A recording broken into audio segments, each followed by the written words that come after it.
Olá, meu nome é Pedro, seja muito bem-vindo ao canal Imperador Bay, e essa é uma fala que está ficando cada vez mais rara. Vocês sabem, eu estou demorando para postar conteúdo, eu tenho motivos para isso, não vou perder o tempo de vocês explicando mais uma vez, mas só quero dizer que mais uma vez eu vou tentar trazer conteúdo semanal até que os dois bays novos que eu acabei de comprar cheguem, que são o Dynamite Belial e o Vanish Fafnir.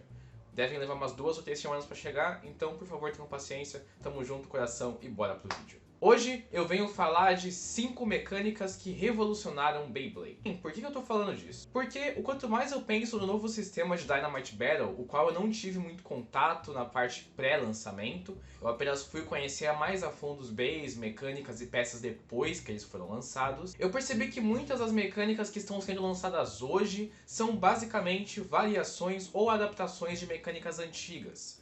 Algumas delas são até coisa nova, como o fato de você poder colocar o Blade para cima ou para baixo, para poder ter um padrão de ataque um pouco diferente. Mas, no geral, são mecânicas que nós já tínhamos visto, então não é nada de muito novo.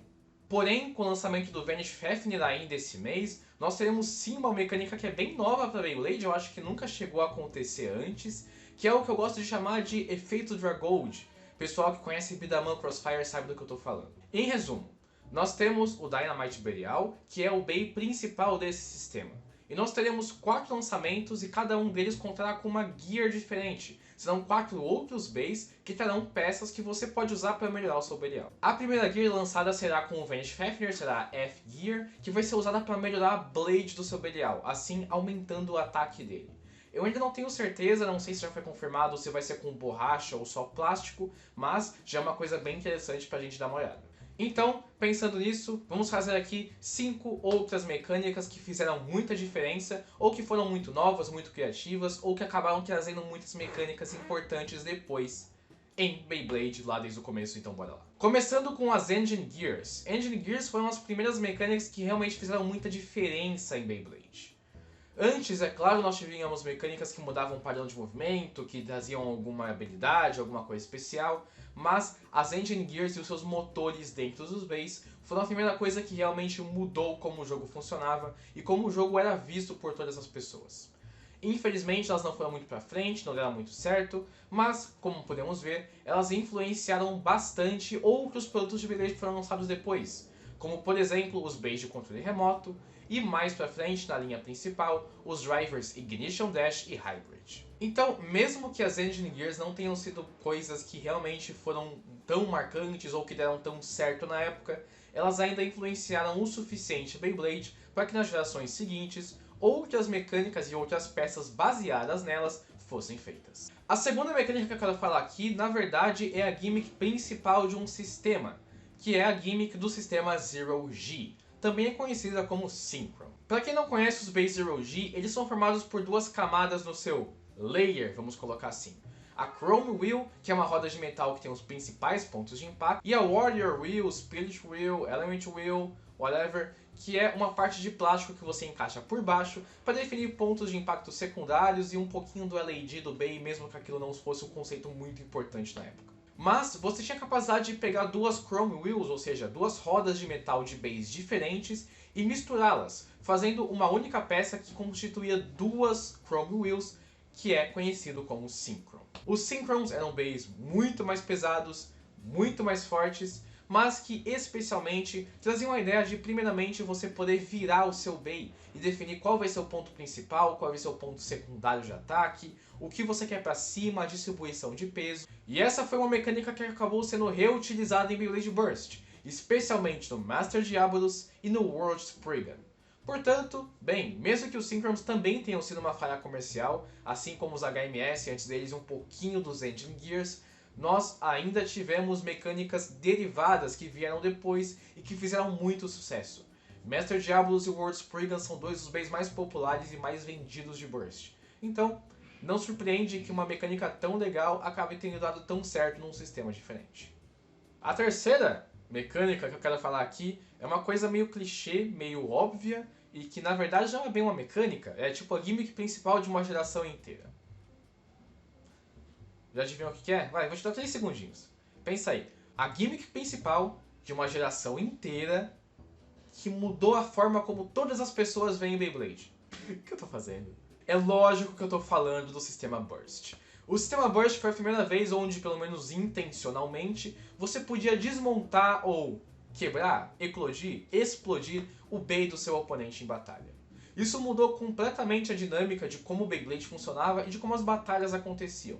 Especialmente agora que as batalhas não eram apenas de resistência. Sempre, em todas as gerações de Beyblade, chegava um ponto onde os Beyblades eram tão pesados que todas as batalhas acabavam com a resistência. Era muito difícil de mandar um oponente para fora, então sempre dependia de quem podia ajudar por mais tempo. Agora, em Beyblade Burst, independente de qual seja o peso ou tempo de giro do Bey, o quão difícil é de mandar para fora, você sempre tem a chance de poder desmontar o oponente em batalha. E além do mais, isso te garante 2 pontos, que são mais pontos do que as outras formas de vencer. O que significa que as batalhas nesse sistema são mais divertidas, mais rápidas, mais dinâmicas e também trazem à tona o tipo ataque, que costuma ser muito aparado no final de gerações de sistemas, já que outros tipos ficam tão fortes que ataque basicamente não existe. Agora em Burst, ataque não apenas é muito importante, como dependendo do sistema é tipo o tipo mais quebrado e mais roubado daquele sistema. Isso aconteceu em GT, com o Judgment, o Imperial, Zwei, pouquinho em Sparking, com a Brave e o Rage. Então, é interessante ver como uma mudança no sistema, uma pequena mecânica, algo que alguns considerariam só um chamariz, só algo para falar, olha, Beyblade voltou, agora eles explodem. Na verdade, é algo que sim, adiciona muita coisa ao jogo, faz com que o jogo fique mais interessante e traz muitas ideias novas à mesa. Incluindo 2 outras ideias que eu já vou falar agora, que são as 2 outras mecânicas que eu considero que revolucionaram Beyblade, e claro, existem outras. A quarta mecânica que eu quero falar aqui não é bem uma mecânica, é algo que colocaram num Bey, e na verdade naquela época não foi tão importante assim. Mas ela resultou em muita coisa legal que veio depois. E como eu considero esse Bey o precursor disso tudo, é sempre bom colocar o destaque nele aqui.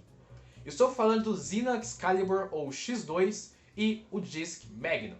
Essa foi a primeira vez em Beyblade onde 2 peças diferentes eram colocadas de modo a mudar em batalha, a mexer e durante a batalha se alinhar e causar algum efeito diferente. Claro, lá no sistema 4D você podia montar os Beys de jeitos diferentes, alinhar as peças de outro jeito para atingir novos resultados, mas o Xena Excalibur foi a primeira vez que você podia fazer isso no meio da batalha. O Bey ia batendo e apenas com os cliques que o sistema Burst e unicamente o sistema Burst proporciona, aí sim o Xena Excalibur conseguia se alinhar com seu disco e fazer com que o ataque dele fosse intensificado. Na época não foi tão importante assim, mas não demorou muito para Takara reutilizar essa mecânica. Ela apareceu de novo no Nightmare Longinus, quando ele alinhava as cabeças de dragão de metal para causar mais impacto. No Arc barra múltiplo Bey ficar mais arredondado e ter mais defesa. No próprio Sigma Excalibur, mais uma vez, tendo intensificação no ataque. No Buster Excalibur, mais uma vez, também intensificando o ataque. E isso tudo culminaria nos Beys do sistema Limit Break, onde existem discos específicos que só funcionam nesses 3 layers, que servem justamente para ativar as mecânicas deles em meio à batalha. Então, como você pode ver, uma mecânica que a gente não prestou tanta atenção na época, e que sim, foi legal, mas não foi tão útil quando foi lançada, acabou derivando e trazendo uma ideia nova, que fez com que muitos Beys de sistemas posteriores, incluindo Beys muito importantes e com peças muito competitivas, fizessem a diferença na marca e no hobby como um todo. E por fim, eu quero falar de outra mecânica introduzida num Bey do sistema Burst, que mais uma vez mudou tudo como era o jogo na época que foi lançada, e depois continuou afetando outros Beys ao longo do sistema, até por enquanto agora. Beyblade Burst ainda não acabou, parece que nunca vai acabar. Takara, como você consegue? Eu tô falando do Revive Phoenix, especificamente da sua armadura, ou do primeiro sistema anti-burst que nós tivemos em Beyblade Burst. O Revive Phoenix foi lançado lá no meio do sistema Chozetsu, e ele possuía uma armadura que você podia encaixar no layer, ou que você precisava encaixar no layer para poder batalhar, e que podia se desmontar em batalha, evitando que o Bey eclodisse. Ou seja, quando ele sofresse um ataque forte o suficiente para eclodir o Bey, na verdade a armadura ia se separar. Assim, o Bey ficava mais arredondado, mais defensivo e ele evitava eclodir. Isso foi reutilizado também lá no Dead Phoenix, mas é uma mecânica que não foi repetida muito depois.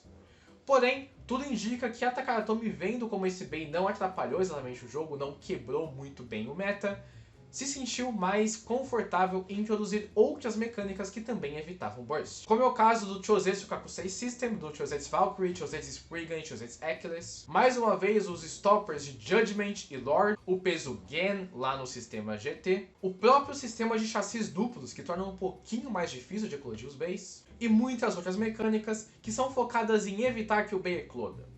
Claro, isso poderia ser muito difícil de contornar, muito difícil de fazer com que não quebrasse o competitivo. Mas, como o Burst por enquanto tem sido um sistema e um jogo muito balanceado, tudo bem, não quebrou o meta, o jogo continua existindo e todos os tipos têm participações quase iguais no competitivo. E é isso, essas são 5 mecânicas que pra mim revolucionaram mais o mundo de Beyblade, mas você pode também colocar outras mecânicas que você acha que fizeram diferença no jogo. Deixa aí nos comentários, eu prometo que vou ler e pelo menos tentar responder todos eles. Mais uma vez, muito obrigado por ver esse vídeo até aqui, espero que tenha gostado. Se você gostou, não esqueça de deixar o seu like, de comentar o que achou. Se inscreve no canal, ativa o sininho, vídeos toda semana enquanto não chegarem nos bays novos. E a gente se fala numa próxima. Até mais!